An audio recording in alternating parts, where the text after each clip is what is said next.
Do you find yourself struggling with life? Do you find that life can sometimes beat you down? Or has worrying consumed you? Are you looking for answers and maybe not finding any? Well, you've reached the right place. Welcome to our podcast, The Bridge, where we focus on you reaching your full potential.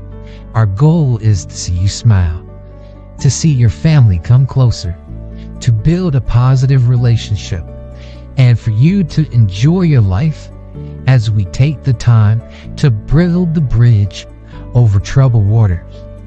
Come, join us, and get in touch with peace.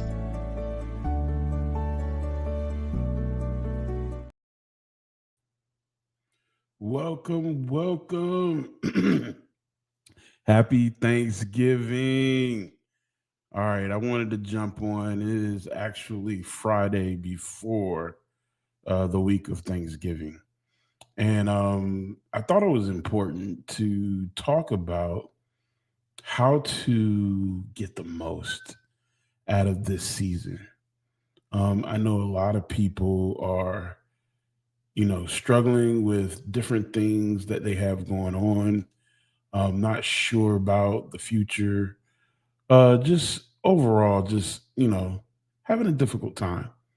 And we actually can make this time enjoyable. I remember when I was young and how I would love and look forward to getting connected with family and all the good things that went along with that. And now as an adult, sometimes I can see myself just dreading the process.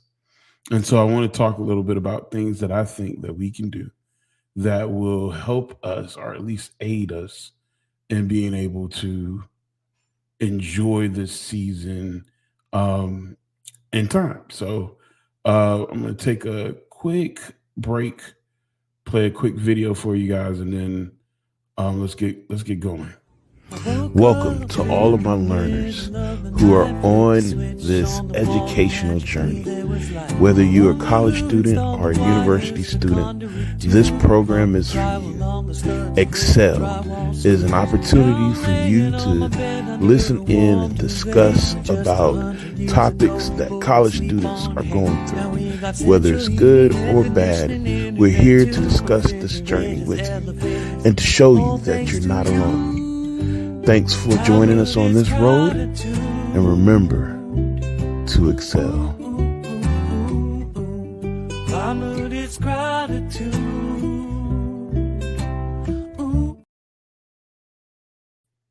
All right, and we're back. So, my favorite experience of Thanksgiving didn't even happen on Thanksgiving. Bear with me on this one. So, when I was growing up, I grew up in North Carolina, and my family had a tendency to just make every weekend like a family reunion almost. We definitely ate dinner every Saturday, Sabbath, because of the religion I'm in. We go to church on Saturday. And so it would be a family affair. And I remember one weekend, and in the church I went to, we didn't really go home. It was like we were there all day. We usually ate there. We had a social at night. Maybe 1 o'clock in the morning, we're coming home. But that was normal, and it felt like everyone was family. But I remember this one particular weekend. We were getting wrapped up with church, and someone had a bright idea to go to my mom's house. It was like, hey, we're gonna just come over and talk. And it started off with like maybe one or two families out of my family, and I have a huge family. I'm talking about. My grandmother had 11 children. 10 of them I knew growing up, and then they all had at least 4 children. So it was a huge family, and I remember just all of a sudden everyone that lived in that area, maybe about families, 6 to 7 families, decided to end up Saturday night at my mom's house. Well, my mom stayed a little further out than everyone else, so when it got a little late, someone had a great idea of, hey, let's just all spend the night. And and that was no big deal for us. I mean, we would lay on the floor. They'll kick us out of our room. We'll find some spot to hang out. All the cousins would just hang out, have fun, talk all night. It was a blast, and all the adults were laughing and just having fun. And so it was no big deal to just show up at someone's house and spend the night. The reason this was like Thanksgiving was in the morning, instead of everyone just leaving to go home and take care of themselves, eat breakfast and so forth, someone had the big idea, said, well, the store's around the corner. Why don't we just make breakfast for everyone? And this turned into this big ordeal. I'm talking about, you would think that we were feeding kings. I mean, we had breakfast out of this world. I'm talking about everything you can imagine: orange juice and eggs and toast and pancakes and homemade biscuits from scratch, and fruits and all kinds. I mean, it was just a spread. You would think a king had shown up, and no one went without. We all had fun. It was just like a normal everyday occurrence. And I felt loved. I felt connected. I felt supported. I felt like I was in this web of support that no one could penetrate. And so, yeah, it reminded me of what Thanksgiving should be like. And I think ever since then, I've always looked to connecting with my family like that. I always look to any connection that I would have as like that moment where I felt so supported, so interconnected with the people around me that nothing could penetrate it. Nothing could throw us off. And we were okay because we all were loved. And I felt it from everyone, from my uncles to my aunts, from my cousins. And no matter what kind of problems we have, no matter what kind of arguments we have, at the end of the day, we knew that we had each other's back. Now, Thanksgiving should be like that. I know it's not for everyone, but connecting with your family should feel like a protected web that can't be penetrated. Now, if it doesn't feel that way, you got to ask yourself, what can our family do? What do our family need to be able to develop an environment that feels interconnected? What can my family do that can develop a web that makes us feel interconnected? I want to give you my top 3 things that you can do that can aid in this process. So, number 1 is let down your hair. I look at it now that this happened over 30 years ago, where it was just no big deal. We all laid on the couch, on the floor. Nobody cared about looking prestigious or uncomfortable. Everybody just found a spot, got comfortable, and everyone loved on each other. Nobody was afraid to touch each other, any of that stuff. Nowadays, even in my own family, and I know you guys are going to watch this, but it's true, man, we were real particular. Everyone has their castles and their not castle, their home, and they don't like to be uncomfortable.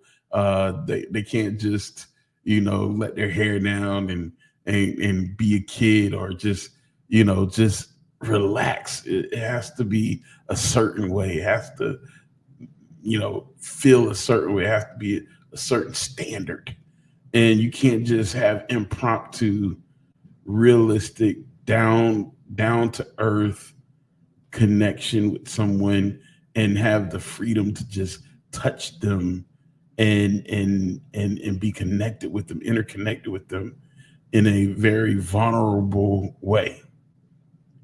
And that's sad that I don't know how we as a society has gotten to that point where we can't really be human, that we have to present ourselves in such a way that it almost is a unrealistic standard. And so, I encourage those in my family and those around to let your hair down. Like, let it be known. I have a belly button too. I'm human. I make mistakes, but I love just as hard as I make mistakes.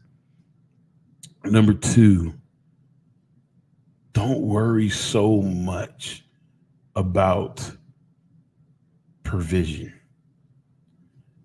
What I mean by that is that some of us won't even get on the road because we feel like all I have is $30 and I don't have enough gas to get to where I need to be, and I don't want to look embarrassed, and I don't want to do this, or I don't want to do that, and then have my family judge me.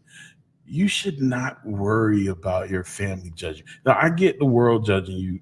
I'm sure there's people who are going to be judging me, and when I do things online, I really don't care. It's like, okay, good. Matter of fact, I look forward to it. That's like free publicity. But your family, you should not care that they see you as you are, where you are, because what should happen is that they should pour into you and help you overcome those challenges. We are defeated due to a lack of knowledge, and our family can hold the key of that knowledge sometimes for us. So do not let the fear of, like, man, this is going to cost me a lot. And I know what some of y'all saying, that might be irresponsible because after Thanksgiving, I have to make it home. I have to live. And I get you. But I'm going to tell you, one of the dopest quotes I heard was that the river does not concern itself with the water that it pours out because it knows it's going to be refilled. And when you have the confidence and when you believe that, you're going to be okay, things are going to be all right, no matter how bad the world may seem, you have that confidence, you'll figure it out. But why go to work? Why do all the work you do and not enjoy your family at the very least? So don't let yourself be limited by the the issue of resources. Last but not least, healing is important. Forgiveness is important. If there are family members that you um, are avoiding because of the conflict, sometimes you got to get in their way. You have to be willing to engage the conflict in order to heal, because you can't heal. You can't heal without addressing the wound. If I get wounded and I don't address that wound, it's going to get infected and it's going to cause more problems, and and maybe even eventually cause more damage, even lose that area that the wound is in. You have to you have to address the wound. You have to clean it, you have to bandage it, you have to check on it, you have to make sure that it's doing what it's doing, what it's supposed to do to heal properly, so that you can gain functionality back in the area where you've been wounded. And so if there is this dysfunction or discord in the family, and that keeps you from being able to connect with your family, address it. deal with it. It may be tough, it may be hard, but deal with it. And so those are my three things I would give you, encouraging you as you anticipate this season of connection with family, especially during the holidays of Thanksgiving. Make sure that you are utilizing this time wisely. Make sure that you're getting the benefit of that connection with your family. Just want to give you also my top 5 things I'm thankful for this year. I am thankful for being in my right mind. When I was growing up, my grandmother, when she would pray, she would always say, "Thank God for being in my right mind." And I'm telling you, that is more real now as an adult than I imagined. But being in my right mind, provision, God taking care of me, family. I have my family. We haven't experienced um, a lot of loss, and I'm thankful for that. We've experienced some, but not a lot. And I just want to thank God for keeping us as much as He has. I'm thankful for my family, my kids. They are good kids. They need training, but they are great kids. I mean, they're really. I've been blessed to have the kids that I have, and I'm thankful for them. I'm thankful for my wife. And I think the last thing that I'm probably really thankful for is, and I don't say this a lot, but I'm saying it now, my relationship with God. I have a relationship with God that's very personable. It's not highfalutin and it's not non-existent. It's just personable. We talk, we're real with each other. At least that's how it feels to me, and I feel like I have a grasp of what God expects from me. I hope this is something that you guys can utilize. Definitely, I hope that you have a great Thanksgiving, and I appreciate just having you guys on. All right, that's my time. We'll see you soon. Do you find yourself struggling with life? Do you find that life can sometimes beat you down? Or has worrying consumed you? Are you looking for answers and maybe not finding any? Well, you've reached the right place. Welcome to our podcast, The Bridge, where we focus on you reaching your full potential. Our goal is to see you smile, to see your family come closer, to build a positive relationship, and for you to enjoy your life as we take the time to build the bridge over troubled waters. Come, join us, and get in touch with peace.